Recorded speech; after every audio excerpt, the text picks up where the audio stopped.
This is a Kirkendall Barrett presentation, darling.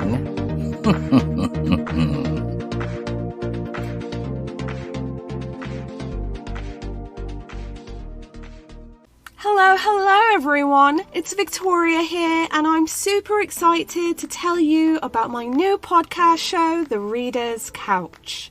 Every Monday, I invite an author on the couch to come lounge with us and talk about their new books. We also learn more about their writing life, publishing journey, and we even play some really quirky, sometimes corny, but always fun games. I also highlight some new and noteworthy books for you to keep on your radar each and every week. So if you love books and everything reading, subscribe to The Reader's Couch wherever you listen to your favorite shows. Whoa, hello everybody. It is your favorite day of the week. Another day of a lifetime of Hallmark. I am Les Kirkendall Barrett. Hello, Jason Bowers. Hello, Les Kirkendall Barrett. And hello, Kurt Fitzpatrick. Hello, Les Kirkendall Barrett, and hello, Jason Bowers. We take movies from both Lifetime and the Hallmark Channel and try to make sense of them. We're not very successful, though, because they don't often make sense, but they are fun to watch. And we go down all kinds of rabbit holes. We talk about Angelian quite a bit. We talk about the show Enos. June Squibb. We are team June Squibb all the way. And we have Black China news every single episode. So with that in mind, why don't you listen to a lifetime of Hallmark? You can listen wherever you get your favorite podcasts.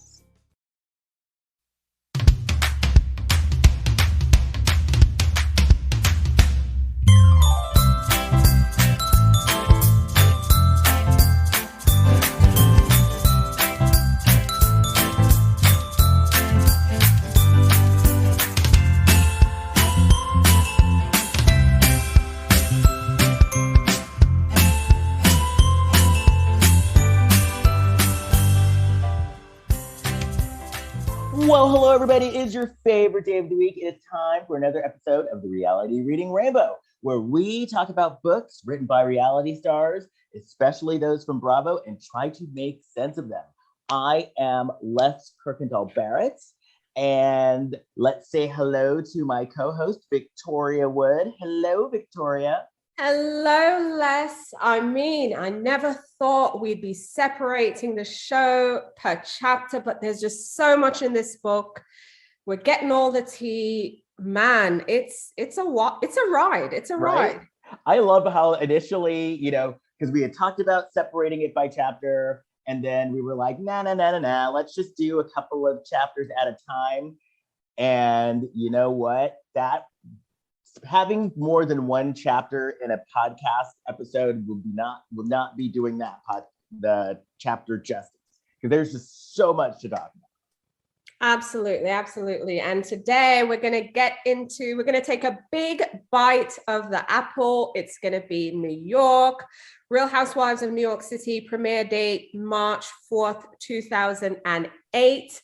So really looking forward to talking about Roni, as it's affectionately called. But before we get there, as always, there's just so much going on in the Bravo verse. And the first thing I want us to talk about is Potomac. Yes. So basically, Potomac has ended. Mm-hmm. We got Karen's vow renewal.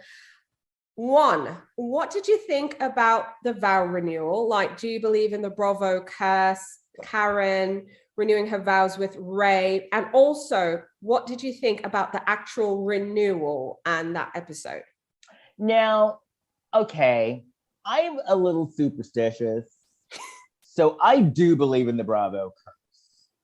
That being said, I hope that Karen is the one to break the curse, because I do like her, Karen and Ray together. I think they're a great couple. They've been through their ups and downs, as we've seen. So I would love it if they are a curse breaker, because I do believe that curses can be broken. The actual ceremony What cracked me up about the actual ceremony was, number one, it wasn't a strip mall. True to Karen Huger fashion, it was a warehouse in a strip mall. But the thing that cracked me up, that as a guy, I had to ask for it to be explained, because the biggest thing about that episode was all of the women were flipping out about the stairs and about the staircase. And as a guy who as I like to put it, I may be a gay guy, but I'm still a guy. So I didn't understand why it was such a big deal to have stairs that steep, until it was explained to me by my female friends that if you're wearing heels and you're in a dress, having steep stairs is the bane of your existence. It really is the bane of your existence. And my first critique on the renewal is the location. For me, it was not very Grand Dame-esque. You know, it never reflected Karen. I'm wondering if it was the pandemic and limitations, but then I'm like, no, because this was indoor. See, my idea of a vow renewal for Karen would have been like a beautiful garden somewhere, maybe in Surrey County, who the hell knows? Or it doesn't have to be Surrey County, because, you know, Surrey County is in Karen, and anywhere Karen goes, it's Surrey County. But I was disappointed with the location. It never exuded the vibe Karen gives. Each time I saw the stairs, I was like, what is this? Also, to the venue owner, why? That's my $1 million question. Why? It was extremely steep. If they were going to have stairs, they should have had wider stairs, less of them to climb. So as a woman, 100%, I just would not have it. And what made it worse is that's where the bloody bar was. So you had to go up there to get a drink. So I was just very disappointed with the location. But like you said, and I'm not going to harp on it too much, I do hope Karen breaks the curse, because I do believe in those things. I am superstitious to some degree, more religious, but still superstitious. And I hope she breaks the curse. I don't know if this is unpopular. I don't know if this is a hot take, but I think this should be Karen's last season. You know, and don't get me wrong, because I like Karen. Karen is one of my favorites on this franchise. But I wouldn't be mad at that. Or even if she took a quote unquote pause. See, it goes back to what, mad at that.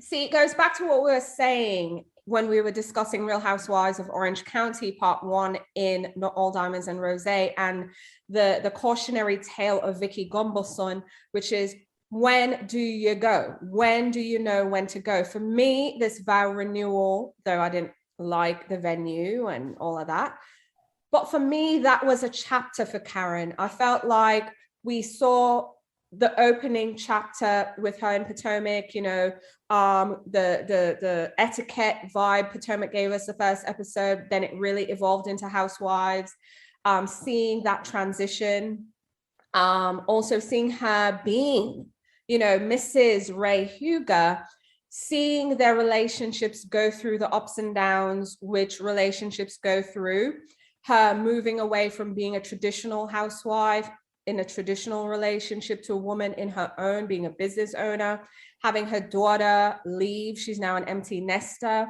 going through financial turmoil. I kind of feel like, you know, couples go through different levels of financial turmoil or struggles, however you want to say it. So we saw her go through that with Ray, not even sure if they were going to make it out on the other side, and they have.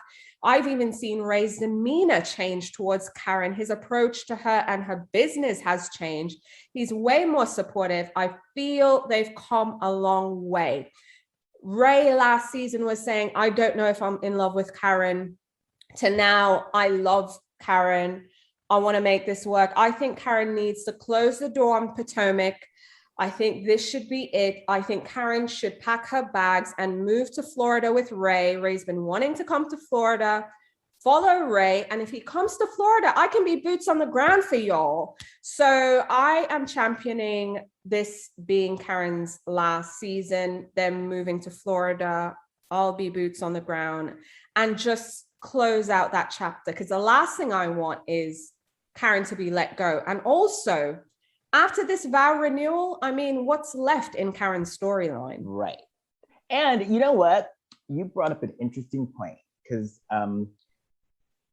maybe, because remember we said that we're hoping that this breaks the curse. You know how like in a fairy tale, a little kiss will break the curse, or like finding true love will break the curse?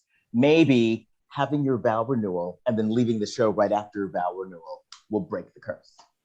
Agreed. I mean, look at Cynthia Bailey. You know, she got married on her last season of Atlanta. Again, if you're not up on the goings and the comings, Cynthia Bailey will not be returning to Real Housewives of Atlanta.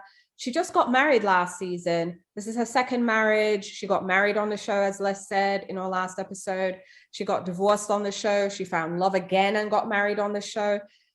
And she made her exit, you know, and part of it is for her relationship. So again, I mean, I feel like Karen has it real good right now. She has her platform. Like, leave on a high note. Don't wait for them to kick you on the ass out. And we, you know, what we're learning from these books is, yeah, don't be Vicky, like in the last episode, in the last chapter. Don't be Jill, as we learn in this chapter. Don't be Dorinda. Don't be Dorinda. Leave before you're invited to leave. Mm-hmm. Gracefully exit. You know, say, I will now leave you, you know. Yep. And we're also in the Potomac reunion. Part 1, part 2 is going on. This is going to be a 4-part reunion. We are promised Nicki Minaj at the last episode of the reunion. So here we are, another 4-part reunion. We just came from Beverly Hills. They had 4 parts. Which didn't need to be 4. Never needed to be 4. I would have been happy with 3. I could even swing 2, to be honest. But anyway, we got 4 parts. Now Potomac is promising us 4 parts. We just had part 1 and part 2. I mean, what do you think of the reunion so far, Les? Well, okay. So,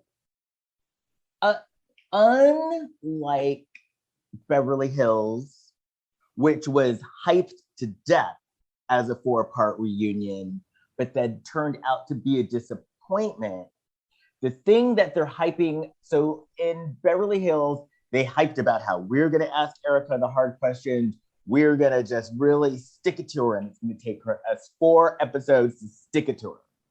And it was a letdown. The way that they're hyping this is it's going to be a 4-part reunion, but we're going to do the first 3 and then have the 4th revolve around Nicki Minaj asking the questions. So I'm wondering if that's going to make a difference, because we're not looking for answers, because with the Beverly Hills, we were looking for answers. We were basically looking for Andy to stick it to her and her to give us the answers, and hear him ask her the hard questions and her answer the hard questions. Because remember, they said that, yeah, he stuck it to her, but she answered the hard questions. Correct. But they didn't, in my opinion, they didn't go hard. They just asked basic questions. So I think the difference is that for the 4th episode, we're not expecting any hard answers. We just want Nicki Minaj to basically entertain us. I think it's going to be more of an entertainment factor. And, you know, instead of us relying on Andy, I feel Nicki, I could be wrong, but I think Nicki's going to give us the audience vibe. You know, she's going to say more of what we're thinking. Right. And I think that's going to be the only element that changes, because at the end of the day, going back to Beverly Hills, Andy did stick a few questions on Erica to get those answers, but I think she steamrolled him for most of them. So yeah, we were looking for answers in Beverly Hills. I'm thinking Nicki at this point is just going to be more of the voice of the viewers, and also add an entertainment factor. and just kind of jazz it up a bit. Which I'm fine with. Yeah, I just think Nikki's going to be there for entertainment. I mean, she's not there to solve any crimes or get any answers. That's super serious out there. But I'm very interested to see the approach she takes. I mean, so far right now, you know, I'm enjoying the reunion-ish. I think in the first installment, the first episode, Wendy was kind of being super sticking it to everyone. Oh, like, she came in hot. Wendy came in hot. I think she came in too hot, you know? It's because I remember feeling, Wendy, stop. Because the thing is, I champion Wendy. And I'm like, Wendy, stop. And even Robin, when she was like, can you not interrupt me? I was like, thank you. Because it felt a bit much. It's so funny because Wendy gave me Erica Jane vibes in previous reunions, not this season, but in previous reunions, Erica had nothing going on. So she just kept interjecting, you know, every way. And even this past reunion, I'm like, girl, you're going to have a whole section dedicated to you. Stop chiming in when you don't need to chime in. And that was a vibe I was getting from Wendy. When Mia said we dragged a Scala all this way to say a few sentences, I'm not going to lie, I laughed because it's true. She wasn't wrong. Yeah, she was not wrong. I laughed so hard because it was true. Giselle, or emotional vampire, I found it super interesting when Andy asked her to say something nice to Karen and Karen to say something nice back. You know, Giselle having a little emotional moment when she's talking about her daughters, but that for me just proves the point, which I've felt with Giselle for many years, which is Giselle doesn't care about the viewers and what they say or the show or anything. If you want to get Giselle, you have to get her on her children. Her Achilles heel, yeah. Those girls, anything they say, it's like, you know, it affects her. So unless it's coming from Grace, Adore, and Angel, unless it's coming from their mouths, Giselle does not care. But I found it interesting that Andy was hammering her on the Jamal of it all and him hurting her. And she's just like, no, that's not me. That's not how I express my emotions. And then when she says, well, you know, I appreciated, Karen, that even though we're going through what we're going through, you know, your vibe with my children stayed the same. And you could hear the crack in her voice. You could tell she was emotional. That mattered to her, that despite whatever drama they have and they go through, at least, you know, the love for her kids are still there. I'm like, oh, she has a heart. She has a heart. It's in there. But it's her children. It always, for Giselle, she doesn't care about what you and I say. She cares about the kids. Now, I just had a thought. So we've heard in the clubhouse streets about how people aren't so happy with Andy's reunion hosting abilities. For me personally, either like I'm fine with him being there.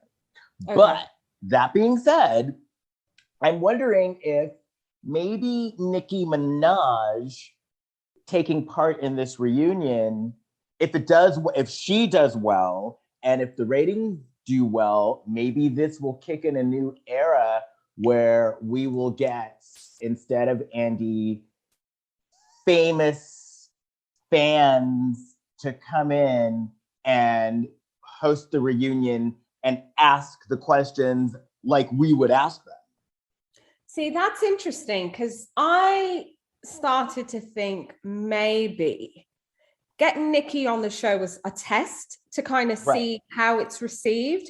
And it could be a way to usher in, you know, the new era. I see that, because also the next thing on the agenda I wanted us to talk about is a Real Housewives Ultimate Girls Trip on Peacock. Because I feel, and this is the reason why I'm bringing it up now and I'll segueing over there, is because I believe this is the template for the future of the Housewives franchise. I really do. If the network is smart, and you and I have had conversations, you know, off here, but the direction entertainment is going in is definitely more light, high on the entertainment value, chill value, escapism. That's the word I've been using for months now. That's the direction entertainment is heading in. It's books, it's television, scripted, unscripted. We've been through a lot with the pandemic. A lot.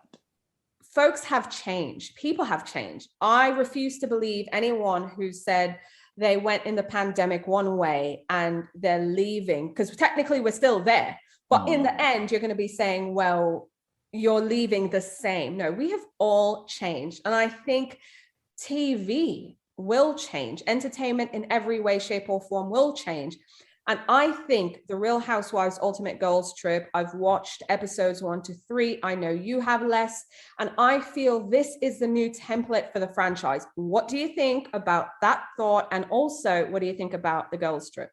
I am enjoying the hell out of Girls Trip. I am loving it. I was up the other night until 2 a.m. watching it because I meant to watch one and the one ended and I was like, wait, there's 2 more. I've got to keep going. It is so good. I love that I'm seeing all of the housewives in a new light, all of them. It is entertaining. Like, it's checking all the boxes. It's entertaining. We're getting drama, but not yucky drama. Like, it's the best way that I could describe it is it's giving us what we like and what we need, but it's not giving us too much. Here's my thing. My pitch is for anyone out there who's been a Housewives fan, you've been feeling very fatigued. You've been feeling very triggered. You've been feeling very on edge. You've just not been enjoying the shows as much as you used to, because I haven't for a while. This will cure you. Real Housewives Ultimate Girls Trip on Peacock will cure you. It will remind you why you loved reality in the first place, but without, and I'm not going to say without because it's not void of it, but with very few problematic moments or anything of the sort. It's just pure entertainment. And I'm going to tell you why. And I told this to Les in all previous conversations as well, which is the reason I think this show is working is because we all need a vacation. When I'm watching the women living their lives, and again, living life is hard, you know, whether you're juggling family, society, the real world, and just everything that's happening out there, it can be overwhelming. I would probably not come across good on screen with life, just living my everyday life. It's just, life isn't fun all the time. Life isn't entertaining. Life isn't relaxing. But you know what is? Vacation. When you go on holiday, when you go on vacation somewhere, that's when you let your hair down. You're forgetting about work that you have to do, the burden of family. You're not picking up kids, dropping off kids, meeting deadlines, running to this rehearsal, pitching for this, interviewing for that, society, the news. You kind of tune all that out when you go on vacation. And I think that's the reason why the Real Ultimate Girls Trip works. All these cast members, for the most part, they are who we've seen on the shows. The difference is they're way more chill. Yeah. They are way more chill. The person who you think is hella problematic is a fraction of the problematic on the trip. The person who's the villain on the franchise is not as much a villain. The person who is just extra and just in your face, they are so tempered down. And what's crazy is seeing these different women from all these different franchises come together and bond. It kind of feels like college. I think Teresa said it best. It's like you're moving into college, you're meeting your dorm mates, you're having a good time. And it's that early stages before you spend too much time and you're sick of each other and it starts going south. You're on a vacation, you're having a good time. And I love seeing the different women interact, because if I had to say, oh, this person is going to be friends with this person and they're going to vibe, I would have gotten the mix all wrong. And that's my favorite part, is watching who's becoming friends with who. Yeah, I mean, if someone gave me all their names and say match up who is going to be talking to who's going to have the most in common with who, I'd be like, no way, you're lying. I mean, I'm a big Teresa fan. I'm a tree hugger. Again, when she was going through her problems, I stood by her. Who would have thought in a million years? Again, put whatever you think about Ramona and the Ramona coaster and her problematic racist ass to the side, because listen, she can be funny, but she's still a racist, okay? She still says and does racist things. But who would have thought in a million years Ramona and Teresa would have the most in common life-wise? Right. I would have never guessed it. Seeing Teresa and Cynthia have this vulnerable moment sharing about this, so I would have never seen it. Seeing Kyle and Cynthia talking about their relationships, I wouldn't have guessed it.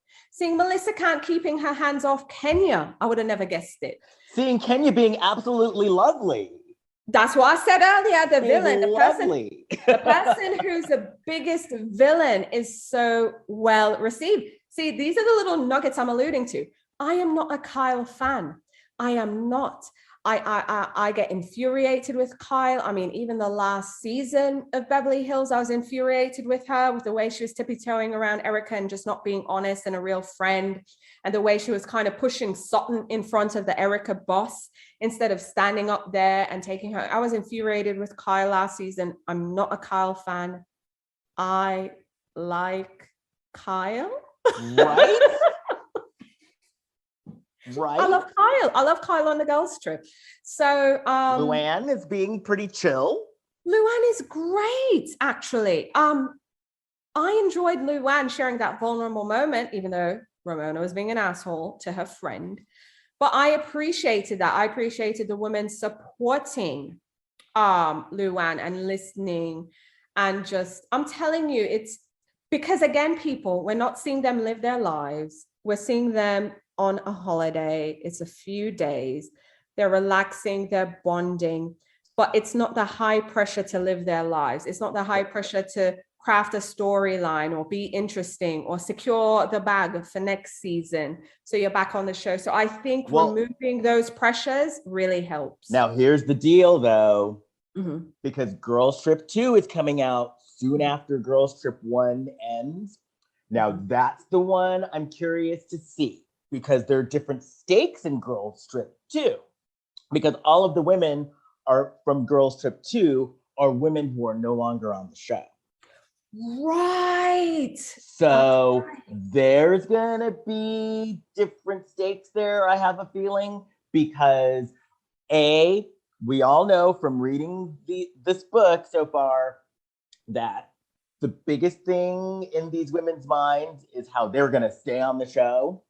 So in Girls Trip 2, they have something to lose, because if they perform well and do well, there is a chance that they might be asked back, or that's what they think in their heads, that they could, if they do well on this, they can get asked back. So I think the stakes are going to be a little different in Girls Trip 2. And I think we're going to see, I think in Girls Trip 2, I think we're going to see more extreme behavior, because all of them are no longer on their shows. Right. See, that's interesting, because you're right. There's a difference between the all-stars, even though they're not all OGs, but I get your point with they are on the show. They're kind of secure in a way that other women aren't. Although, again, Cynthia leaves the show, but outside of Cynthia, I get it. Right now, New York's on pause. So, that's up in the air. It was quite interesting to see them on Watch What Happens Live, kind of talking about the show and doing their promo. I mean, even seeing Ramona, it was just like, wow. But the other thing I want to kind of touch on, because I don't think we've discussed this, and just to kind of get your quick feedback before we get into the book, is Portia's Family Matters. It's been advertising heavily online.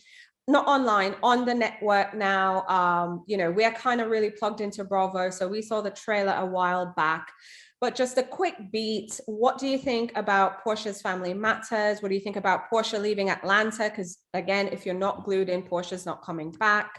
What are your thoughts, Les? Well, I've heard that the show is supposedly really good. I mean, the trailer excited me Yeah. because I'm just like, okay, so there's Portia. There's a new man in her life where we all have questions about, you know, the origins of the relationship and just the status of the relationship. Not just the new man in her life, the fiance, because he proposed. So let me get correct here. Then we also have the ex-fiance, ex-boyfriend, baby daddy. You know, he's going to be a permanent fixture in Portia's life because, I mean, they share a daughter, you know, who's Dennis. And then we have the family. So, of course, we have PJ, baby PJ. We have Portia's sister, her mom, Dennis's mom, the whole, you know, cousins, family. Like, it really is a big family mashup. And from the trailer. So if you haven't seen the trailer, you know, just go online, Bravo, YouTube, wherever you'll see the trailer. I just found it super interesting that the family seems to be asking the questions we're asking, which is, how can you be engaged to a man who's still married? Or when did this happen? You know, this happened so short. I love that Dennis is kind of shooting his shot by saying, I still think you're in love with me. And, you know, it's never over with the baby mama kind of vibe. So, yeah, I'm looking forward to it. I'm not going to lie. And I love the timing because Portia has a book coming out, I think, next week. Oh, it's out. Wasn't it? Oh, it's out? I think it was this week. Yeah, I thought it was. And which I now definitely want to read now that the revelation that Portia had an experience with R. Kelly. Wow. That came out yesterday, like on Club Bravo, they were talking about it yesterday.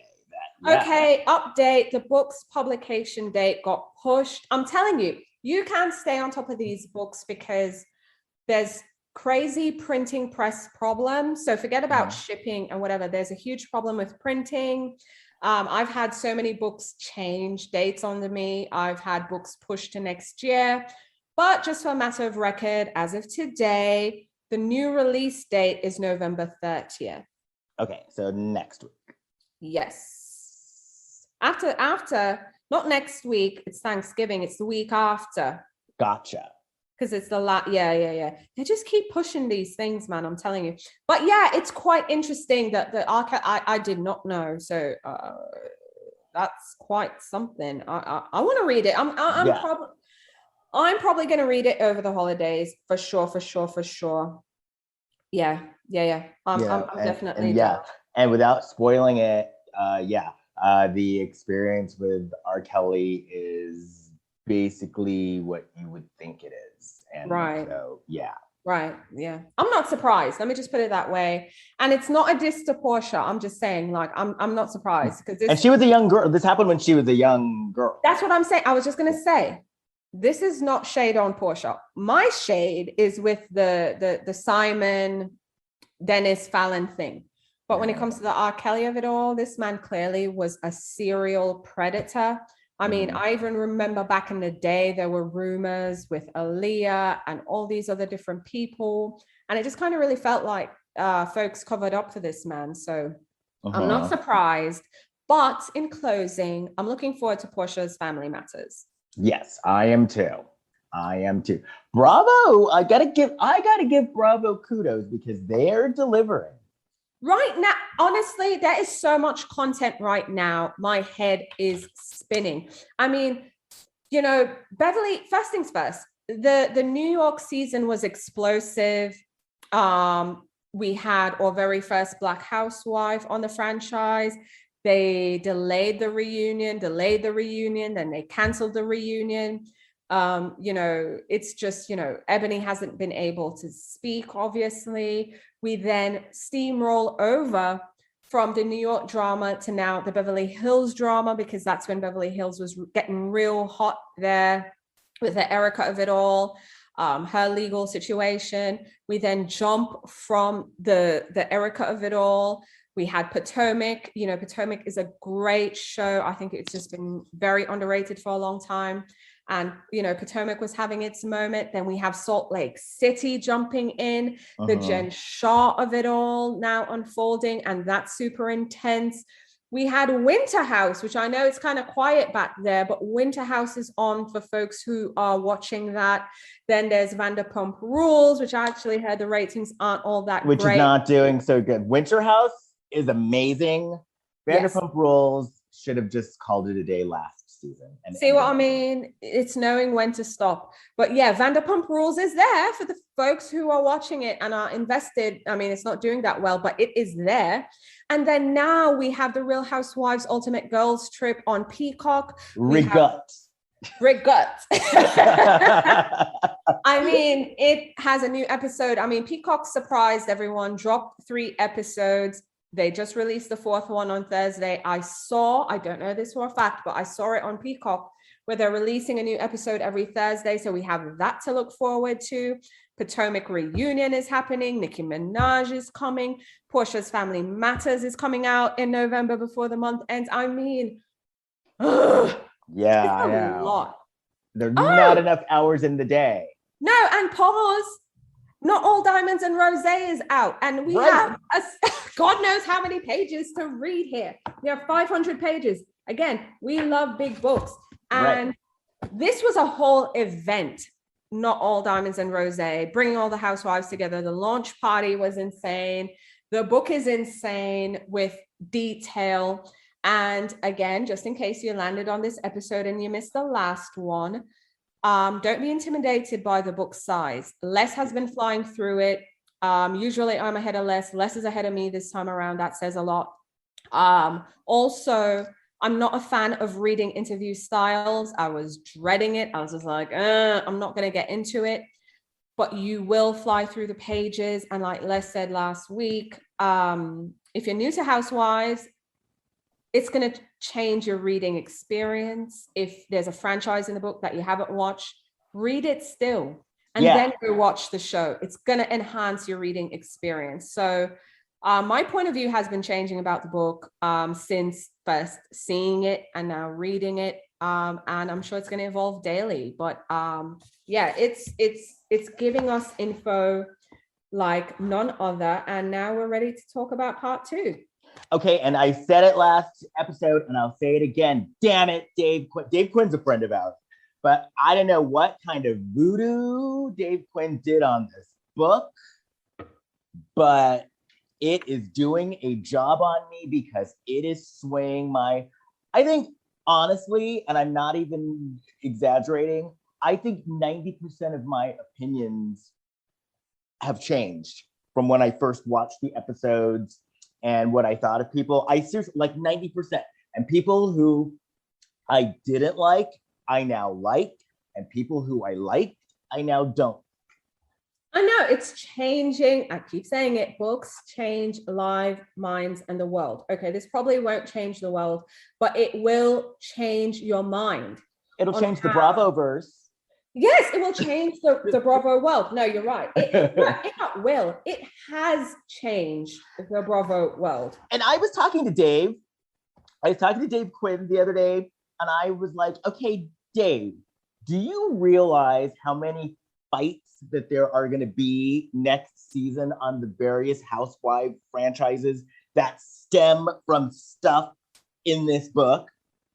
I know. I mean, it's bound to happen. There's no way they cannot talk about the book. And one more thing I love about Real Housewives Ultimate Girls Trip is the 4th wall is blurry right now. And then I heard that the 4th wall will be knocked down. Ooh. I love that the women are talking about the show and talking about their shows, but also talking about them being on this show that they're filming and saying, oh my God, someone's leaking in this house about the show and everything that has transpired so far.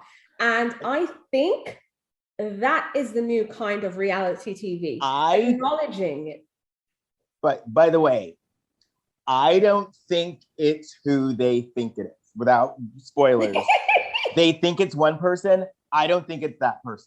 I was thinking it was that person. I was believing them, but you know what? That's too easy. It's too obvious. I've read enough whodunits, okay, to know it's never that first initial gut reaction. So I agree with you. We're not going to say it here, but I would believe that less. But I think that is the new Housewives. That's the new reality, acknowledging the cameras are there, acknowledging you're on a show and speaking to it in the moment and the dramas that arise instead of the, if it never happened, don't speak about it kind of thing. I think that's the new reality. But anyway, we are going into part 2. We're taking a bite into the Big Apple. It's the Real Housewives of New York City. The premiere date was March 4th, 2008. We start with a quote from Andy. I'm not even going to read that, but what I will say, I love the first line from Shari Levine saying, while the Housewives of Orange County was in production for its second season, because remember, Orange County was the first, they got a pitch for another female-led series called Manhattan Moms. So back it on up. It wasn't Roni at the time. It was Manhattan Moms. What did you think reading about that, Les? Well, what I'm loving is, because I'm almost done with the book. What I'm loving is the fact that other than the Real Housewives of Orange County, all of the other Housewives franchises started out as something else. Yeah, I mean, the one that stood out to me the most wasn't New York, because I never had that inside, but it was Potomac. It was supposed to be etiquette based with Jack and Jill, and that's why that first season had that vibe. And then, it evolved. Because Dallas was supposed to be about charity. Mm-hmm. That I knew, yeah. Real Housewives of Atlanta was actually called the Ladies of Hotlanta. Yeah. Mm-hmm. And then Real Housewives of New Jersey was supposed to be more of like a Jersey-licious. Yeah, family, sort of Jersey-licious, kind of show. Yeah. It was definitely more family-based, which is why Jersey has that vibe. They were specifically looking for family. So, so it was quite interesting. It was supposed to be Manhattan Moms. I loved reading about Jill, with Zarin Fabrics and, the 6 girlfriends she had. And she says, I wanted to be famous, and I had no problem telling people that. So I found that super, super fan. I can't even say the word. I found it super fascinating that she was, just real out there with it. And it's true when they say you couldn't write characters like Alex and Simon, because I felt that way about that couple. I know folks, folks were iffy about them, but I love them. I did. Well, what I find fascinating is that Jill basically cast the show. She did. It started with her, for sure. Yeah. And that she's the one that basically went around looking for people. Yeah, for sure. Because again, she wanted to be famous and she had no problem saying it. And she started name dropping, she was saying, and And it all started with just having conflicts on their social calendar, because apparently, that's New York City. Yeah. I find it fascinating that Andy did not want Bethany. See, that was the first point I flagged. So our eyes both caught the same thing. So again, readers, we're the best podcast because we're telling you where to find it. But you'll find the conflict with the Bethany of it all. It starts on page 104. And I think this one's a producer, Jennifer O'Connell. She was saying, when I saw that Bethany was on the list, all I thought was genius, because she had just seen her on The Apprentice Martha Stewart, and she thought that she should have won. The problem was Bravo wasn't excited about her because she didn't have the attributes they were looking for. She wasn't married, no kids, accomplished in her career, and she wasn't living in any of these luxury apartments. That's New York. Like, she wanted that. That was her dream, but she wasn't there yet. And then the network found out she was on reality TV already. Like, they just thought that was a no-no. And Andy says that was like breaking the fourth wall right when we started, meaning just the fact that she was on Martha Stewart, that was disqualifying enough, not even counting the fact that, well, she's not rich, not married, no kids, none of that. I mean, what did you think about that? Because I think it goes back to what we were saying last episode, which is they never wanted to cast the aspirational housewife back then. It's you had to have it, and you had to have it now.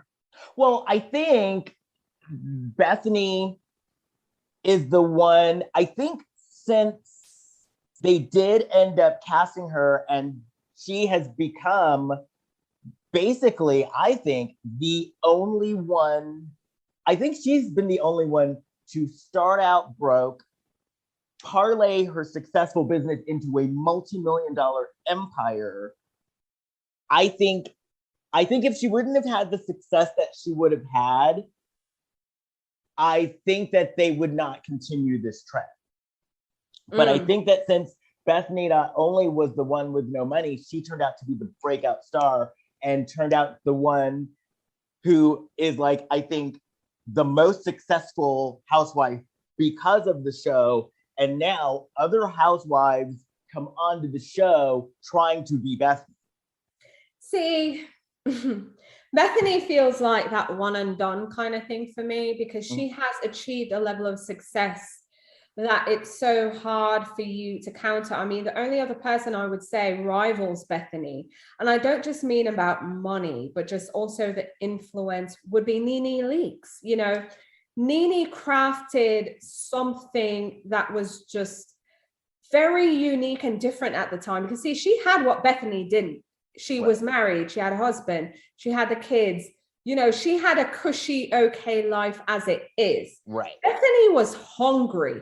Yeah. But Nene evolved, in my opinion, the definition of a housewife who really made something happen for her. I agree. Because Bethany, to me, has what they, you know, I'm not a New Yorker, never lived in New York, but it's that New York drive that you see. Bethany had that. She was young, hungry, wanting that lifestyle. See, when I look at housewives now, it's quite interesting because it was funny because I was having this conversation with my husband about housewives, that most of them aren't wives, which I don't have a problem with that. But just kind of going off the original template, they're not wives. And then a lot of them don't have a wealth on the level they project, or I think they would have to be on the show. Because again, by default, and because of his job, like, we know real wealthy people, like wealthy people who tank six figures, in the high six figures every month, just on staff salaries. Okay. Right. Not all the other things. That's what I was thinking with housewives. It was that ultra wealthy, but then you really don't get those. So you get the people in the in-between. And I think, you know, that's what we got. But Jill went around casting basically these women.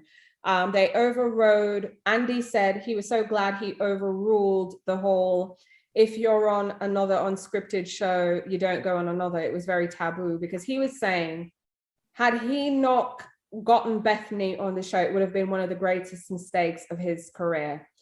And I found that interesting. And Jill said, well, that was set. They needed someone else. And the person who is perfect. So let me tell you the description.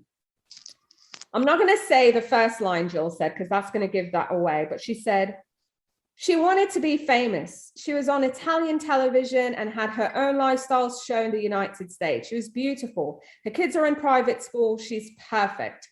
And that was a message from God. It was really meant to be. And then Luann comes in and says, hey, that's how I got on Housewives. The only thing I didn't say that Jill said was she was a countess. Had I said the countess, I would have known it was Luann. But Jill was basically the ringleader. Yeah. She rolled them all in. And Andy said he remembers seeing Luann's audition tape and he thought it was hilarious. Just the fact she took the whole countess thing so seriously, talking about etiquette, and her husband's family gifting the Statue of Liberty to America. Like, I died. So he said there was such a lack of self-awareness. He thought it was funny. And now they had their full cast, and Manhattan Moms kicked off. And now, one of the things that I thought was interesting was Sonia was actually originally tapped to be in the earlier seasons, but she was going through her divorce, I believe. Yes. And see, that again, I'll forever bring things back to Dorinda, but Dorinda was originally invited to be on the first Housewives thing, and she turned it down because her husband at the time was saying, yeah, go do it. And she said no, and she only accepted after he passed. So it's quite interesting, some of these wives saying no in the beginning and then coming round. Another wife, you know, not to jump ahead, but another wife was also my favorite, Dolores Catania. Oh, I love Dolores Catania. I love Dolores. She's a Capricorn, okay? I love Dolores. But yeah, Dolores was originally supposed to be on the show, and she said she got cold feet. She got scared. She got nervous. She didn't know it was going to be. So it's interesting seeing, you know, the wives who said no, but then eventually signed on. Now, what I found interesting is because, you know, it's basically, this is a tale as old as Housewives' time. Jill ends up becoming a monster, but I can kind of understand, I don't condone her becoming a monster, but I can understand how she could become a monster because she basically helped them create the show, and then the show became a hit because of her, and it was basically her casting. So I could get how she could become a monster. Again, it goes back to, you see one thing, but then when you get the details, you know, it changes your mind. It goes back to us reading Dorinda's book and having a different opinion and understanding why she behaved a certain type of way. I 100% understand now more of why Jill felt the way she felt, the way she was acting out, the way she was acting out. Again, was it right? No, I'm not condoning her behavior. I'm just saying I can see her side. I don't have to agree with her, but I see her side. Right. So I definitely saw that side. And on the note of Jill spiraling, right, she had a lot going on. Jill doesn't like surprises. She's the kind of person, she's very practical and pragmatic. Actually, now I want to go Google, what's Jill's zodiac sign? Because oh, that is interesting. No, I'm telling you, it's like, here we go. Jill Zarin. I'm live Googling, y'all. Oh, she's a Sag. Makes sense. That makes so much sense. You know, I always said, I think Jill and I would have been friends. Like, she's a person who, she's a connector. She's social. No, this makes sense. This makes sense. Okay, this makes sense. She's a Sag. Okay. But speaking of Jill, like I said, you know, she says in the book, and I flagged this. So, okay, let me backtrack. Ramona was saying the fight with Bethany and Jill, you know, it was hard to go through.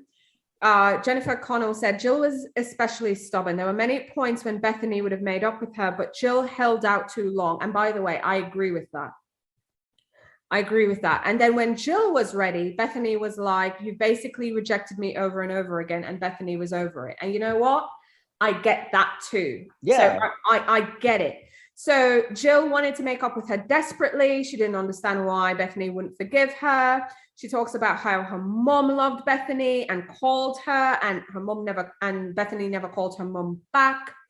And at that point, Bethany, you know, Andy says Bethany had it with her. Jill admits, Jill admits this, and I appreciate it. It's kind of like Dorinda admitting she was spiraling and she was drinking, and we had that whole convo when we were discussing her book. Jill admits she was spiraling because so many other things were happening that season. She got pregnant, she didn't know it. Her father was sick and died, she didn't know. And as she said, you know, just in general, she's a person who doesn't like surprises. So now we're getting into the section, which is another noteworthy section. And because we're cool, we're telling you the pages. It's page 114. And we're now at season 13. And this is the infamous Scary Island. Scary Island.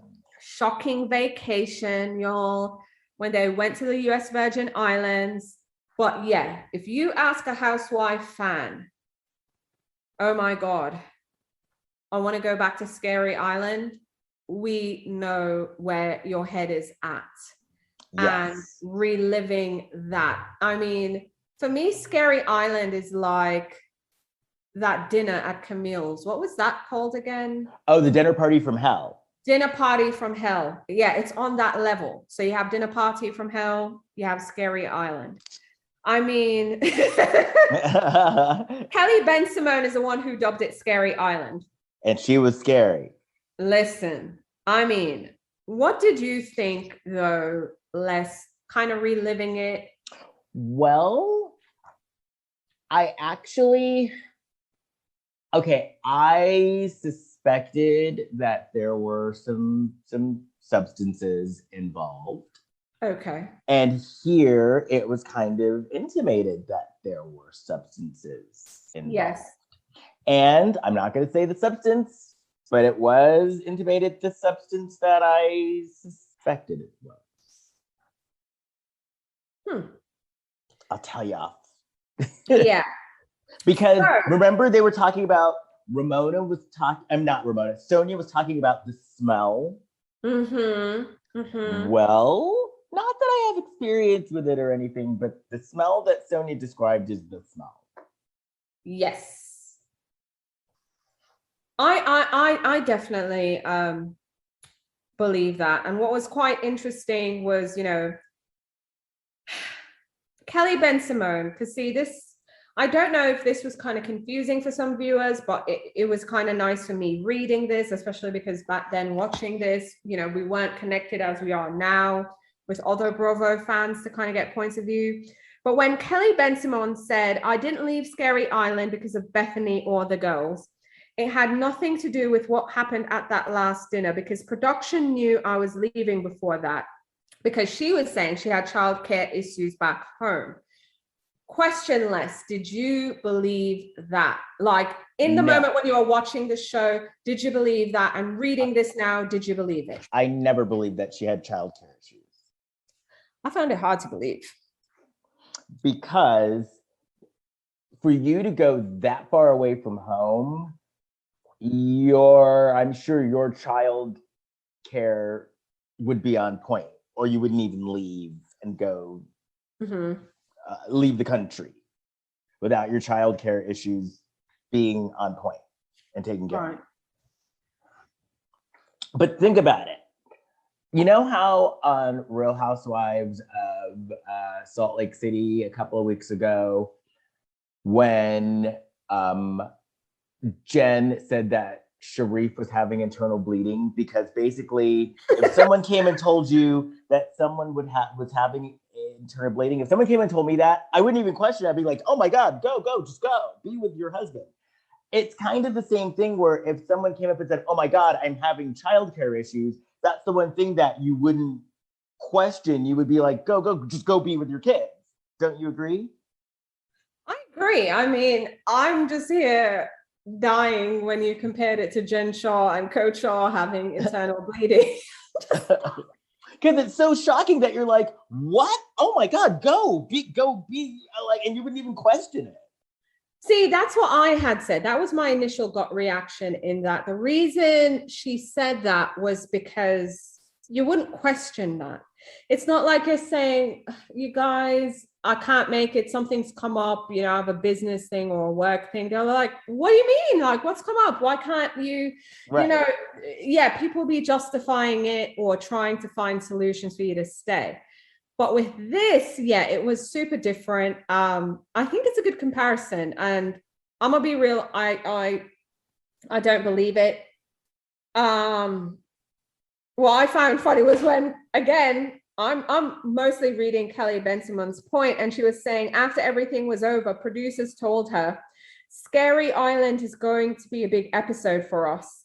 And that's when she knew it was going to be bad for her. She said, I actually broke up with my boyfriend at the time because he was very successful and on TV. And I said, I have to break up with you because I cannot put another person through this. It was really bad, but there's nothing you can do about it. You can't fight it. So I found that very interesting. And by the end of that season, that's when Bethany and Jill's relationship was beyond repair. And that's why it was easy for Bethany to leave and go do her own show. So my question to you is this. In a different world, do you think if Bethany and Jill never had their falling out, if Jill had sucked it up when she should have, as in she never made it stretch out so long, she could have had her upset moments, but had they made up sooner, do you think Bethany would have still been on the show? And do you think Jill would have still been on the show? Like now? Well, not like now, but they would Or have like been on they'd the lasted show. longer? Yeah, Like yeah, I think that Jill would have lasted longer, because you said last episode that one of the reasons why they kind of get rid of you is if they love to hate you, that's one thing, but if they hate to hate you, that kind of ends your time on the show. With the Jill and Bethany fight, once again, it was one of these situations that on camera, it looked like Jill was picking on Bethany. And so if they would have made up sooner and would have made up, especially by reunion time, there wouldn't have been that aspect of it looking like Jill was picking on Bethany. And so I think that would have made Jill more likable, and Jill would have stayed. And it would not have made her look like, if they would have made up earlier, she would not have looked like as much of a monster as she did. Right. My next question, because this is what we go into in the book, and I was very intrigued by this part. So obviously Bethany moves on after Scary Island.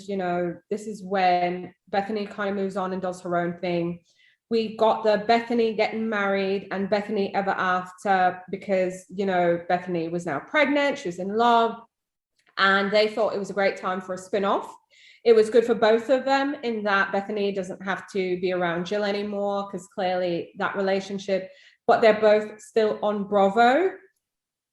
Now, how do you feel about Bethany, about the way Bethany left the show?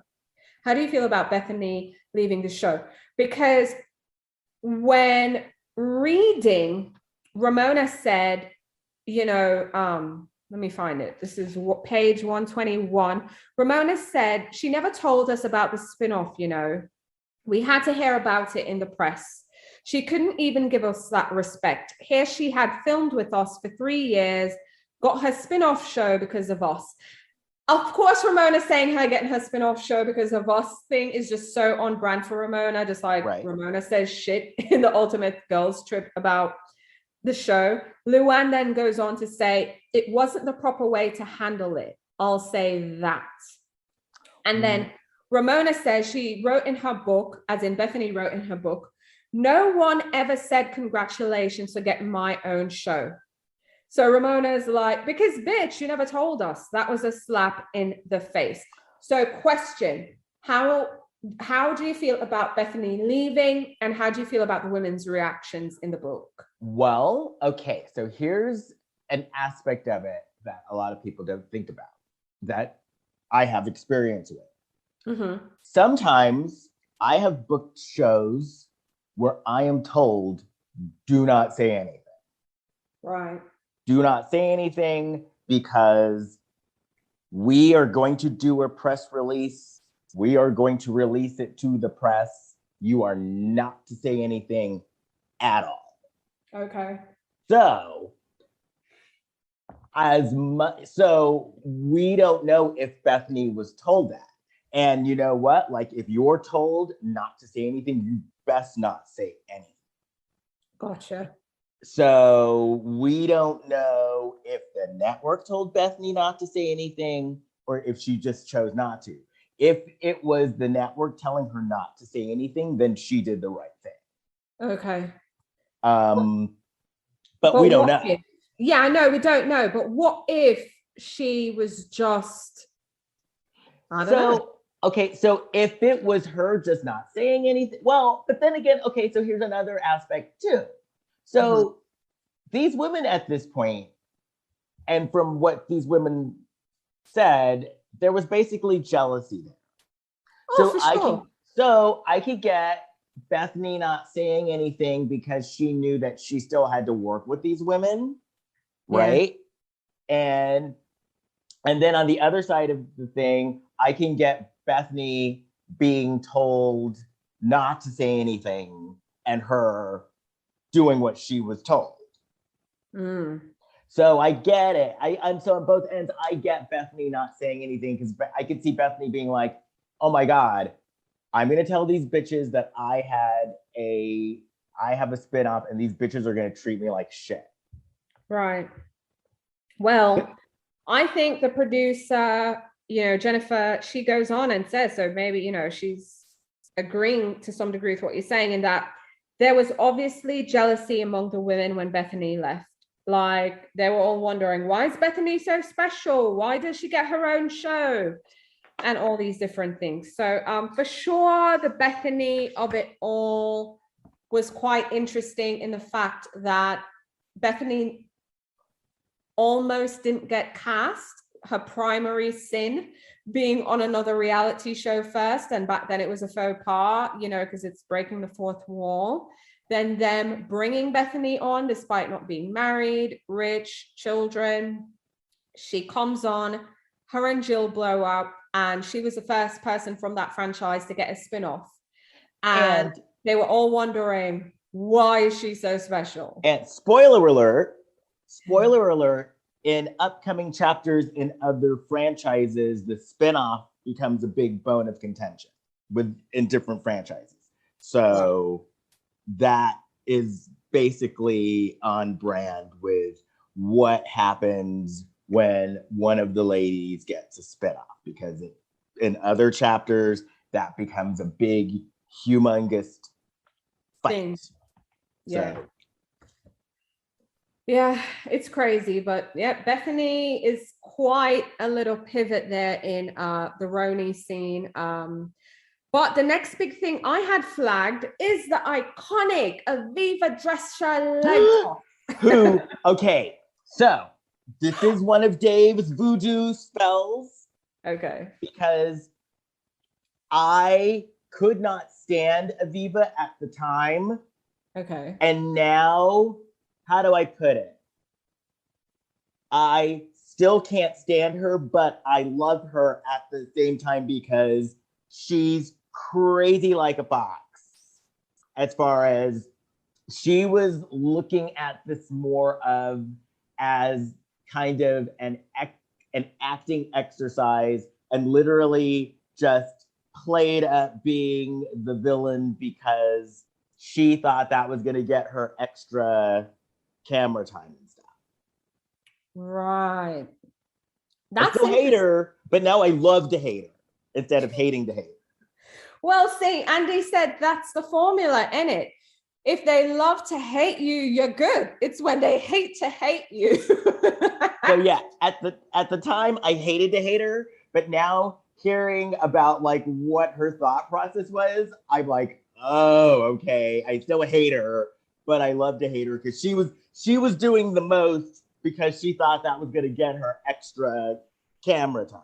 But it backfired. Extra point. I think, see, good point.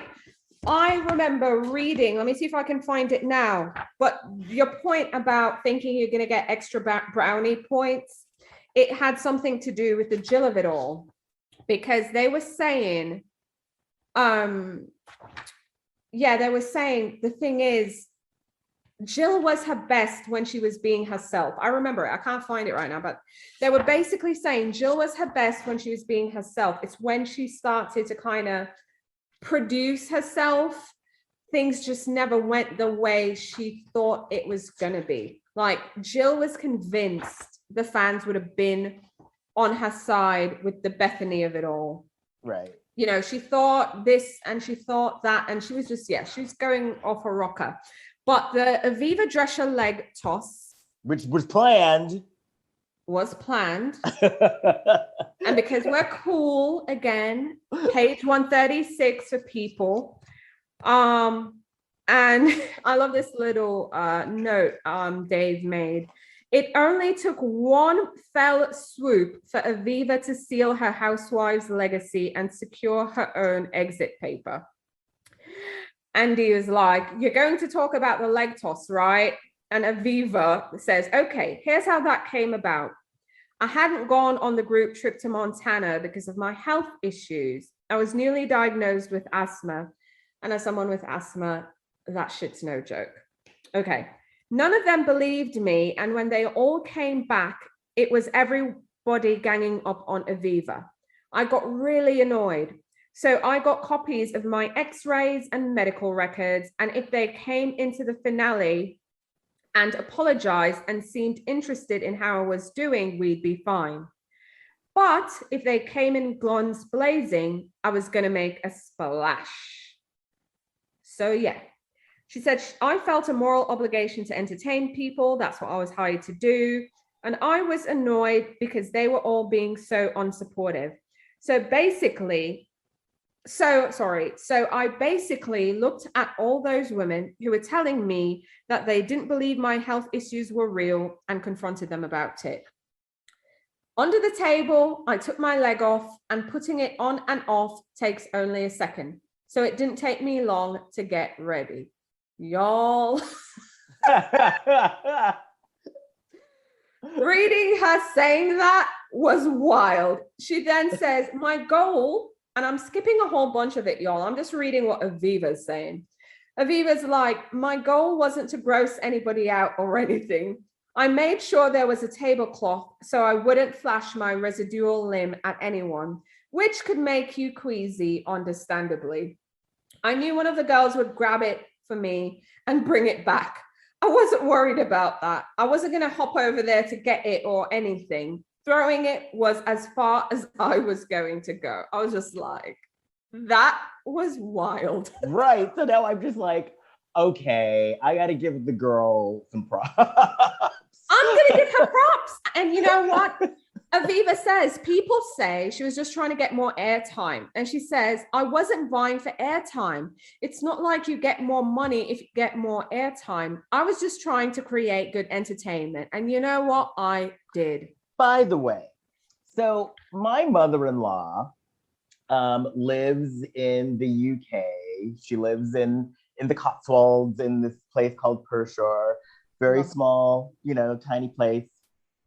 When I was getting to know my mother-in-law was like, we were talking about TV shows, and she's like, my favorite TV show out of any TV show is The Real Housewives of New York because of the woman who threw her leg. You're joking. I swear to you. That is wild.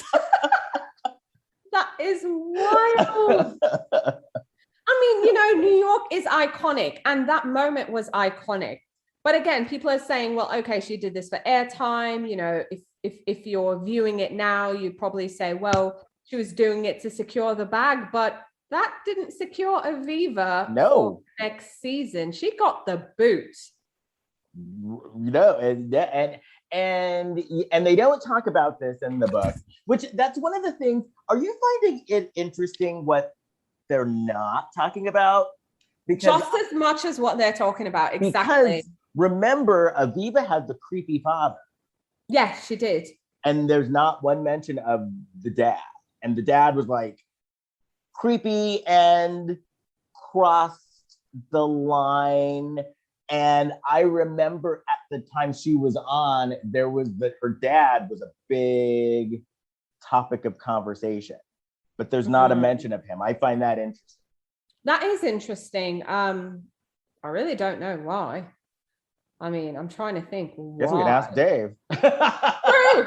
Exactly. Hopefully we get him on the show. By the way, Dave is we're in the works of having Dave on. Yes. Dave is going to come on, so we can. I guess we could start having saving up a list of questions. So that's one of the questions on the list. Yeah, that should definitely be one of the questions, for sure. What other iconic Roni thing did I mark? Ooh, oh my gosh! Of course, we have to talk about Bethany's return to the show. Yes. And the cast being displeased. Okay, so my question to you is this. prior, obviously, to reading and just kind of reflecting back to when we were regular viewers, did you think Bethany was going to return when she left? No. Same. But I think, in my opinion, so, and I've heard this talked about on different shows, talking about the housewives, where they talk about how some of the women get addicted to fame. So they don't need the money anymore, but they love the fame. And remember, after Bethany left the first time, she went on to have a talk show, which failed. She had a couple of other things which failed. So her marriage had failed at that point. So she was kind of coming back with her tail between her legs a little bit. You're sounding like Ramona. You're. But she didn't need, because Bethany didn't need the show. She didn't need the money, but she liked the fame. See, you're sounding like Ramona, because I found it super interesting. Ramona, because that's where I flagged the comment. So if you want to read about Bethany returning on the show, I mean, technically, it starts on page 139. Andy says, you know what, let me start there. Andy says, Bethany was arguably our most successful housewife. After the show, she had gone on to sell her cocktail company and made a ton of money. She had a syndicated talk show. She was a mother. She seemed so far over the housewives. And when Bethany leaves something, she has a way of really putting it in the past, like she's totally done with it. It felt impossible, but I felt like there was an organic opening, that this was the moment. So the fact she had gotten separated, her talk show was ending, it felt like there was going to be a new chapter to explore. And Andy says, I sat in her kitchen in the Hamptons and she started to see sense in it. And she entertained the idea. She was getting amused. Her wheels were turning. We agreed to keep it a secret from the other women. I was so excited and proud we were able to make that happen. It felt huge for the show. So see, I find it interesting, the exit, because Ramona, Luann, all of them were saying, this bitch never told us she was leaving. And they didn't know. She's saying, oh, well, they didn't say congrats. They're like, bitch, we never knew. So then now Andy having this convo, kind of alluding to what you were saying earlier, and they had agreed to keep it from the women. So of course now Ramona, which is what I was saying, you're kind of sounding like Ramona. She was like, and I can hear Ramona's voice, which is wild. Well, she needed to come back on the show because she couldn't get on the show any other way. No, she couldn't get a show any other way. Her talk show had failed, her marriage had failed, and she had nothing else. I wouldn't say she had nothing else, but she never had a show. She never had a platform. That's what was missing. Because also when you sell your company, it's like now, you know, your identity is gone. She didn't need the money. She didn't need the money at all. She didn't need the check, but she liked the fame. Yeah. And okay, and I will back this up because I'm sure that we will definitely get into this. The whole Luann, when she told Luann about Tom and having a moment where she just didn't take a drink, she took a drink of a Skinny Girl bottle and featured the Skinny Girl. Listen. Bethany, oh my, I just had a moment, y'all. I just had a moment. Lisa Barlow is trying to have a Bethany moment. Because every damn minute I see Vida on, every minute I see Vida, what's her shit? Vodka. Every second. Okay, this makes sense. She's trying to have that iconic moment with Vida in it. Yes, but it's already been done. I like Lisa, but sorry, Lisa, it's been done. Oh, I know. I love Lisa, but it's just, I'm like, oh my gosh, this makes sense. She's trying to have a Bethany moment. But no, for sure, we're going to get there. But I just found it interesting, you know, Bethany coming back and the whole, what's the word I'm trying to just how the women received her, because Carol was saying she didn't know anything about Bethany except, you know, she's great in business and, you know, it was admirable what she's done. Dorinda was saying with hindsight, she realized they were putting a lot of pressure on Bethany's return. It's like the bee is back, but she didn't understand it back then, but she understood obviously. And the other women had negative feelings. Sonia was happy. and Sonia, who ended up that season taking the brunt of Bethany's wrath because of the cheater brand. Now, and don't get me wrong, because I'm not hating on Bethany for coming back, because hey, if you can come back and make it work in your favor, why not? Then, of course, Heather Holler Thompson. Heather says, no one will tell you, but they hated Bethany. And I know that they all hated Bethany because they all talked negatively about her all the time. Ramona, Luann, and Sonia especially were not happy about her coming back. Mainly, though, Ramona and Luann. They thought they had gotten rid of her for good. But of course, now she's back. And let's remember, Bethany is one of the very few housewives who comes and goes on her own terms. It's wild. I think she's the only one who has never been fired. True. So continuing in the book, we get to my favorite part, because even though I'm a big reader, I'm a sucker for pictures. And oh my God, yeah. The second I turn the page from the what do you call it? Bethany returning to the show, page 139, 2 pages over, we have photos, the OG cast of Orange County. We see the 5 women, Kimberly Bryant, Laurie Peterson, Jenna Kyo, Vicky Golverson, and Joe De La Rosa. It was just, again, interesting seeing that. We saw the New York cast, Ramona Singer, Jill Zarin, Luann de Lesseps, Bethany Frankel, and Alex McCord. Atlanta, Lisa Wu, Sheree Whitfield, Nene Leakes, Deshawn Snow, and Kim Zolciak Bierman. Jersey. They all look so it's like their first faces.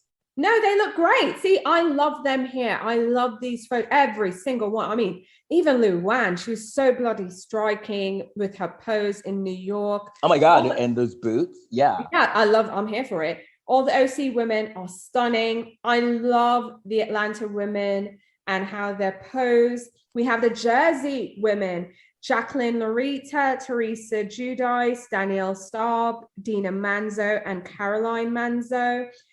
I like them. The photo, not so much, but they look great. And then the DC women. We have Catherine O'Mani, Stacey Scott Turner, Mary Schmidt Ammons, Linda Erictilian, and Michelle Sahili. DC, which was like ahead of its time in so many ways. First racially diverse cast, DC. Yeah. You know, yeah. I can't wait to get into that one.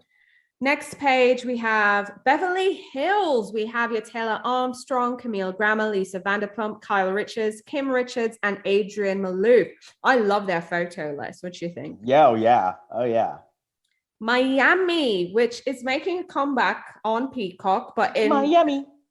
The original Miami, Marisol Patton, Leah Black, Alexia Echevarria, Larsa Pippen, Christy Rice, Elsa Patton, and Adriana Demura.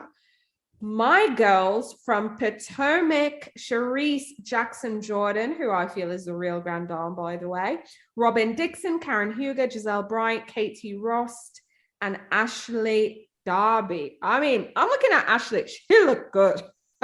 Yeah. That's what she's doing, yoga all the time and stuff. Remember that? Oh my God. I mean, they all look great. We have Dallas. Where am I? Dallas, Carrie DeBoer, Brandy Redmond, Stephanie Holman, Leanne Locken, and Tiffany Hendra. So those are the entire OG cast. And then after that, we just have some great iconic photos. I remember the Tres Amigas doing their shots in the airport for OC. I remember Shannon. Here And the lies brave. Shannon, that photo. Tamara being baptized. I remember that.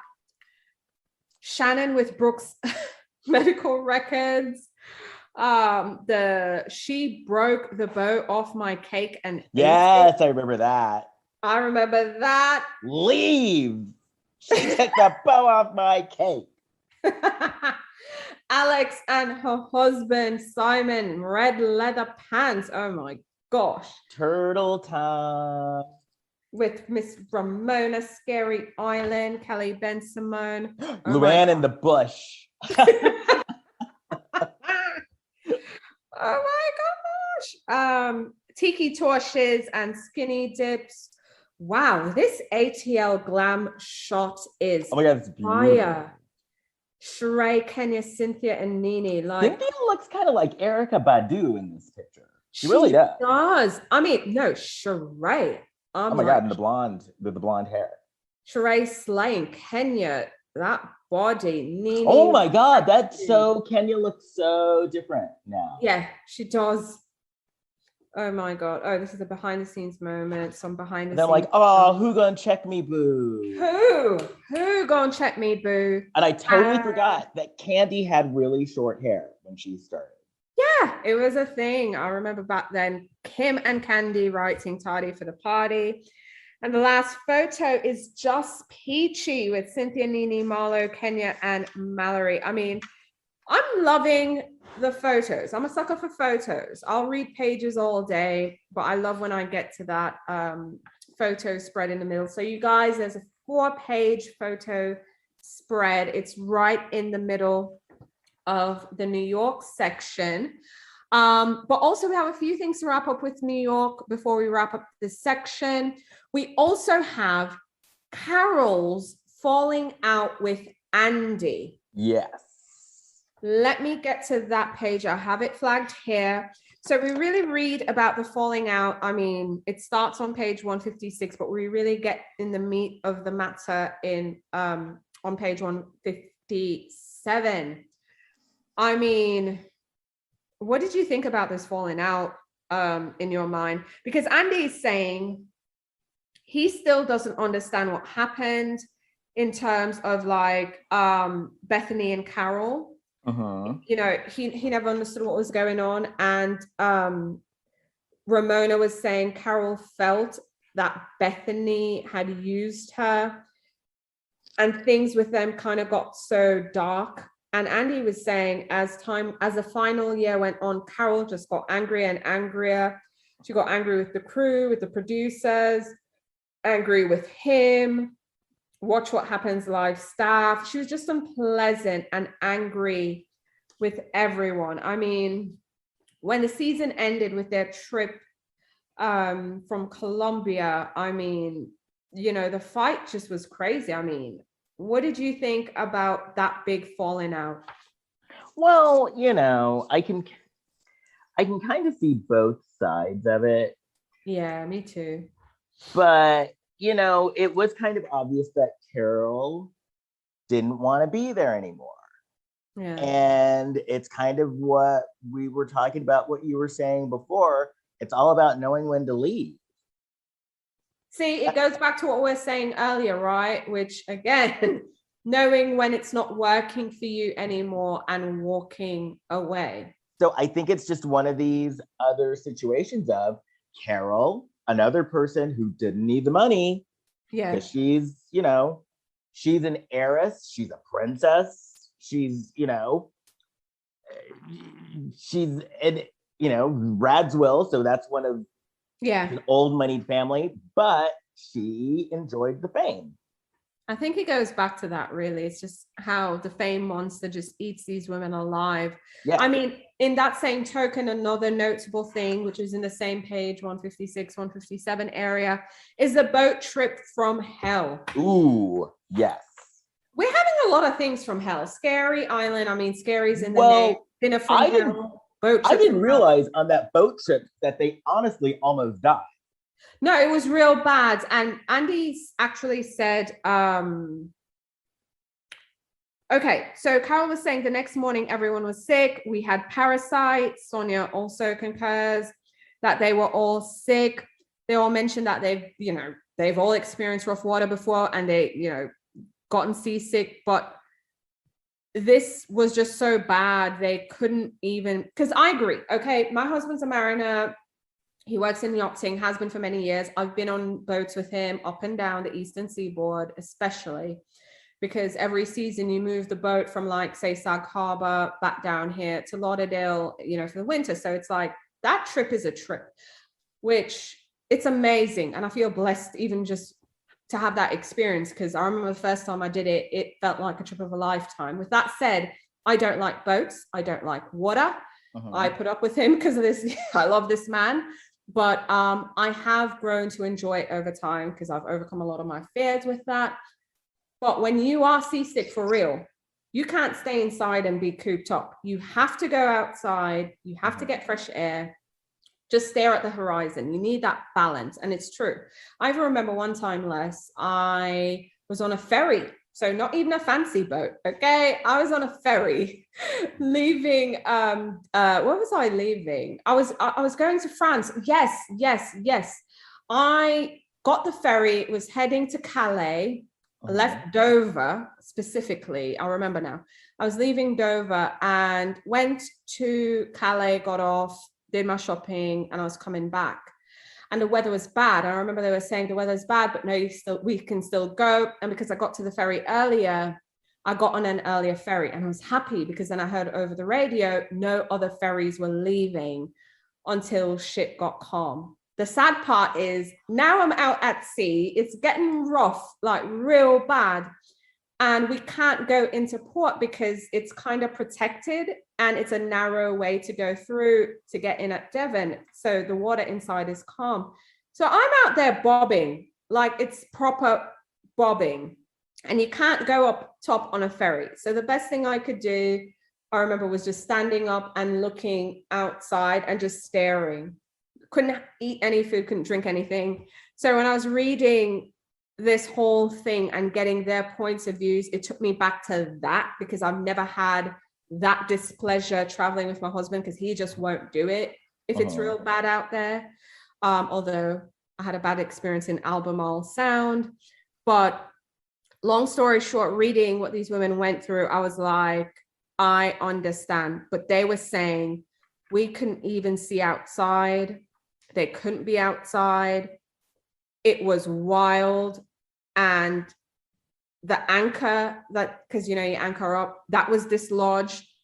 It was dragging with them. I mean, I have a perception of this because I've spent so much time on boats now, but these people, it got bad to the point where they were no longer able to float because the anchor had dragged. And yeah, it was chaotic. They could smell smoke because the engine was revving so hard because it's trying to listen. I'd have told them to cut that anchor and let's go. But it was real bad. And guess what Ramona did, y'all?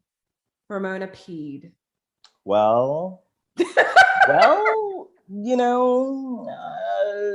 Sonia actually peed over Ramona too, though. But Sonia actually peed over Ramona too. There's stories about her that tracks. They were all sick. Then they got sick, like not just seasick, but sick. They were all shitting their pants. Every toilet was clogged. Okay, this is wild. Right. And I love, though, in order to appease them all, they just like, let's give them all spa treatments and they'll forgive us. Listen, oh my gosh. It was truly a bad scene. But yeah, that was just wild. Okay, so we did the boat trip, the falling out. We cannot close out New York. We're getting near the end, but we can't close out New York without speaking about Luann's arrest and Luann's rehab and just everything Luann was going through, starting with her relationship, because I feel like that's where things kind of started going downhill. What did you think? Yeah. And especially when you read, I forget who said it, but that Luann knew, but she was too, like, she knew he was like not a good person, but she was too far into the wedding plans to be able to change it. And so that's, what was it? They said, story. Listen, for anyone listening out there, if you ever feel trapped and you spent all this money, this is what I recommend. Okay. I actually had a girlfriend do this, and we just recommended, this is what we're going to do. If you have a venue booked, you can't get your money back, you have caterers paid, you're that far into the wedding plans, this is what you do. You call off the wedding, and then you call all your friends, you send out stuff, it's canceled. And then all your close girlfriends and people, whatever, have a fucking party. Have a celebration. We're not doing this party. I dodged a bullet party. Right. Just rebrand, y'all. And eat, like, you have all the food, have a good meal, like, you know, have all the party favors you were going to have. Just do it. Just the things you can't, like, get back your money from or value from or whatever, just call it quits, but live your best life. Okay. Right. Just live your best life. But yeah, I agree. It was just so funny. So you have Bethany and Carol's relationship that was falling apart. Then you have the collapse of the marriage to Tom with Luann. Then she got arrested in Florida. I mean, this is wild. Dorinda was saying Tom was the beginning of the end. Luann really wanted the marriage to be something it couldn't have ever been. And, you know, just reading about what everyone was saying, what I appreciated was Luann saying, I have to say, and see, I appreciate when people can look back and say, even though me and this person weren't like the best of friends, they were there for me during that negative moment. And Luann says, she has to say, as much as Bethany loved to tear her down, and, you know, her and the Bethany of it all on the show, that was a time when Bethany came to her rescue and was very supportive and was behind her 100%. So in that moment, I was just like, okay, you know, at least, you know, Bethany was there to support Luann during her hard times. But then again, we have to jump to Bethany again, because now Bethany's leaving the show again. Because that's another flag I have. So after the Luann of it all, another highlight is Bethany leaving. Bethany broke the news she won't be returning to the show days before they started filming. Does that remind us of someone? Yeah. I'm trying to remember. I think someone else did that. Oh, I know. No. It was Bethany. It was Bethany. It was Bethany. It was Bethany. I'm trying to think who else just decided. Oh, I know what I was thinking about. My problematic show, Southern Charm, right before they started filming. What's her name? That Cameron girl decided. Oh, yeah. Film. The other girls, the Naomi and the Chelsea. Yeah, it's just like a bunch of them decided not to film. Now, that's what was in my mind. But as it relates to Housewives, it was Bethany. Right. And she can do that. And I think she'll always be able to do that and come and go as she pleases. I don't think she'll come back again, though. I think it's done. Mm-hmm. See, Andy, it's interesting because after I flagged the part where Bethany leaves the show again, Andy said he knew months before that they weren't going to be able to make a deal with Bethany. So he wrote her a goodbye and thank you email at the beginning of summer. Bye, girl. Lisa says the sticking point was contractual. It wasn't a title. She wanted to be paid more. Uh-huh. And Andy says there was a very specific thing Bethany wanted in her contract that Bravo refuses to give on. And he knew they weren't going to give it to her, and that's why she left. I knew that what she was asking for wasn't going to be get by Bravo. The irony was that all the women thought Bethany was treated differently by Bravo, but here they were drawing a line in the sand at treating her differently. What do you think it was? Do you think it was story control? I don't know. Like, you know, when you go on these shows, you can't control the story. Like, that's out of your control. I don't producer credit, maybe something. See, I know with Bethany, it's not I know money, obviously, but I'm like, what else could it have been? I think it has to do something with control. Right. And then, of course, in true Ramona style, see, Dorinda says, backtrack. Andy says it was the dead of August. He was on vacation when he got a text from Bethany saying to call her. She could not believe Bravo wouldn't cave on that one issue and told me she was not going to come back. This was after she had been telling production, I'm coming back, it's going to be fine. And she announced it immediately. I mean, it was in Variety moments later, and that was that. So Dorinda's saying, we found out the night before that Bethany wasn't going to be there. Ramona, in true Ramona style, she fucked us over. We had a whole season planned and she was gone. Andy said he wasn't surprised. He was disappointed, but wasn't surprised. And he's glad Bravo didn't cave on the contract because it would have set a bad precedent. And it's probably some credit. It has to be some credit. Because I'm thinking about it. You can't fight for control. Or producer, executive producer, some kind of producer. Some credit. So it's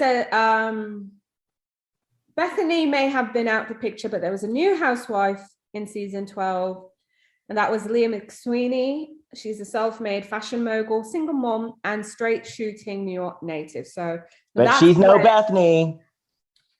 Exactly. But that's when Leah joined the cast. And the last noteworthy thing for Roni, because I'm telling you, there's just so much to go through. I'm so happy, Les, we're doing each chapter individually, because there's legit no way.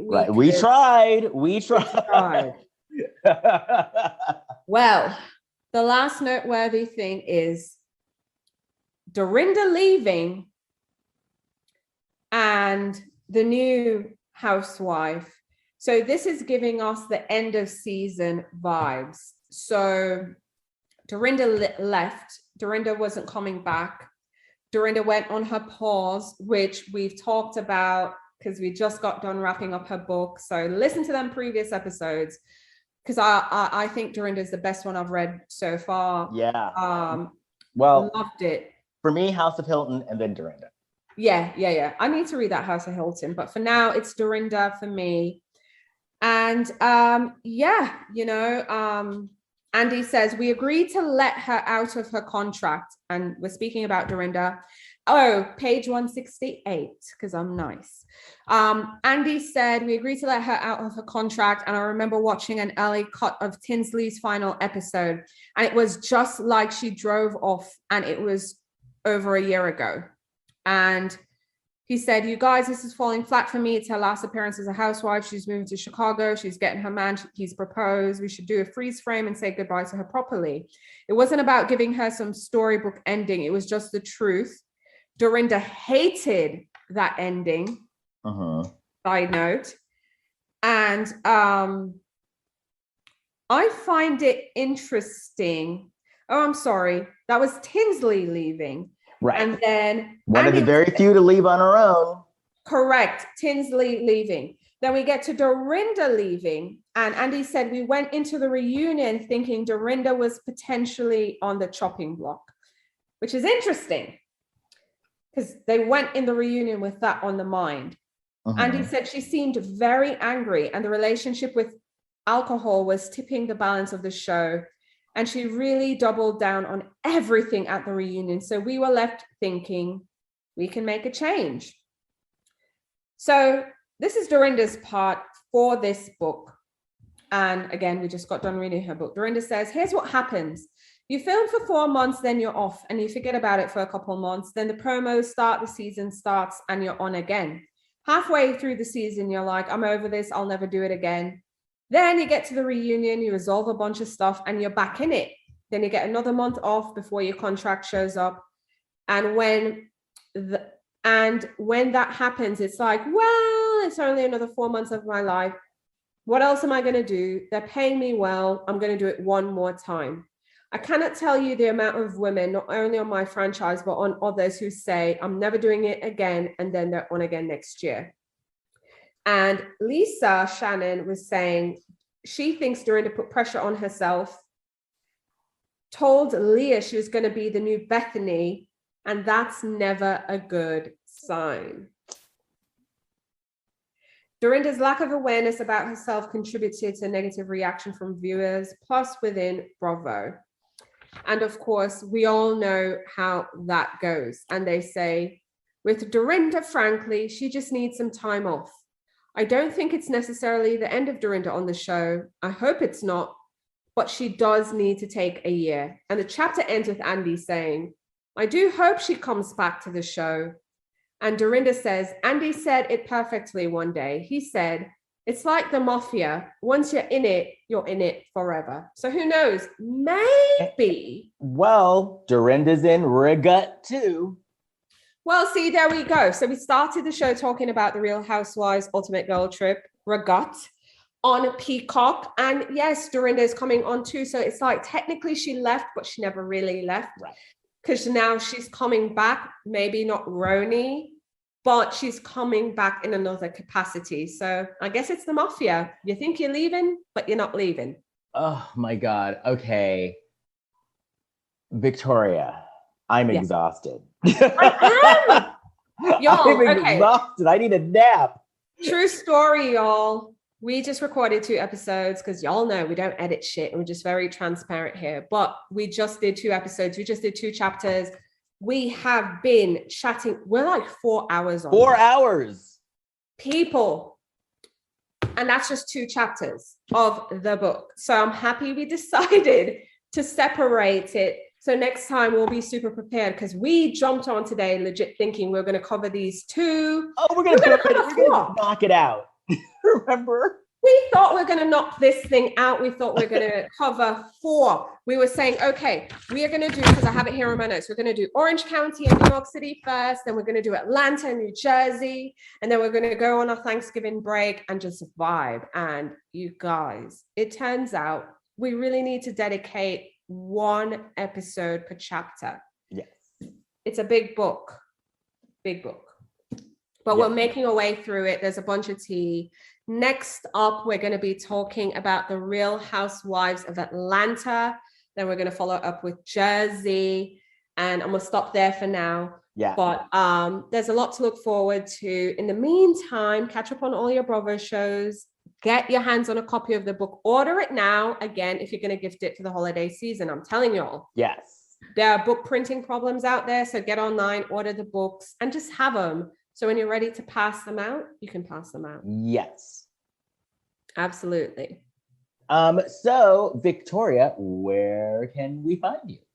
You can find me at bibliolifestyle.com, you guys. I'm on social media at the same handle. So Instagram, Twitter, Facebook, at bibliolifestyle. If y'all are shopping for holiday gifts and you want help deciding what books to pick, okay, because books make the best gift. Right now, I've given up on gifting electronics. My husband isn't getting any. The kids aren't getting any. No one's getting electronics this year. I couldn't even get a new pair of Nikes, but books are available, right? I couldn't find my size and the color I wanted. Supply chain issues, you guys. So buy books. I have a holiday gift guide. So just go to bibliolifestyle.com, scroll on my homepage. You'll see it. Download the guide, get some books. This book is in the guide.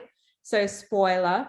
And I'm on the podcast, The Reader's Couch. So search for The Reader's Couch podcast wherever you listen to your favorite shows. We have a special where readers are coming on to share the books they're gifting this holiday season. And also we're going to have a special at the end of the year where readers are sharing their top 10. So it's not just me talking, y'all. You get to meet some new readers as well and get some new book recommendations. And you can find us on Facebook and Instagram at The Reality Reading Rainbow. If you want to send us a note, drop us a line, or suggest books, you can do that at therealityreadingrainbow@gmail.com. We also have a Patreon. So if you have a couple of bucks you want to spare, guess where you send it? The Reality Reading Rainbow at patreon.com. Yes. And I believe that is it. Oh, check out my other podcast, A Lifetime of Hallmark, where my co-hosts and I talk about movies on both Lifetime and the Hallmark Channel. Christmas movies are here, or as I like to call it, we are in our tax season right now. Also, if you are on Clubhouse, you can check out my rooms. I do a Real Housewives of Potomac recap room on Monday afternoons, and I have a room called the Bravo Detective Agency, which is on Wednesdays, which on the Bravo Detective Agency, we are currently talking about this book on there as well. And I believe that's it. So happy Thanksgiving. And until next time, keep reading. Happy reading, everyone. Bye.